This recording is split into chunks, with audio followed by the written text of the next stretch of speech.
सनाउल्लाह साहब, राणा साहब सीट आपकी पीछे है, खोल दें यहाँ पे। नहीं कैसे बोलने दो, मैंने आप लोगों को 15 दिन बोलने नहीं दिया है, मैंने 1 घंटा भी बोलने नहीं दिया। जनाब स्पीकर, आज प्रेस कॉन्फ्रेंस करें जो कल की है, आपको 15-20 घंटे बोलने दिया, 10 कट मोशन की जगह 25-25 कट मोशन पे बोलने दिया। आप पैनाडोल की तरह 4 घंटे के बाद एहसान उतार देते हैं, तो इसलिए जाएं जाके बाहर प्रेस कॉन्फ्रेंस करें। जी राणा सनाउल्लाह। स्पीकर ये गौहर खान साहब जो हैं ये बाद में बात कर लें और वो इनकी अब बात मैं डिसाइड करूंगा कब करेंगे, जो आप अपनी relevance बात कीजिए। जी जनाब स्पीकर, जवाब सुन लेना। हज़रत मौलाना फजलुर रहमान साहब ने कश्मीर से मुतल्लक जो बात की है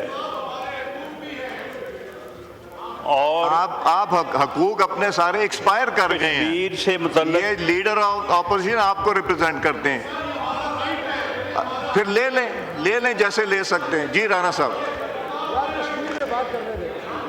राणा साहब आप बात कीजिए, छोड़ें, ये जनाब नॉन स्पीकर, सीरियस है। मैं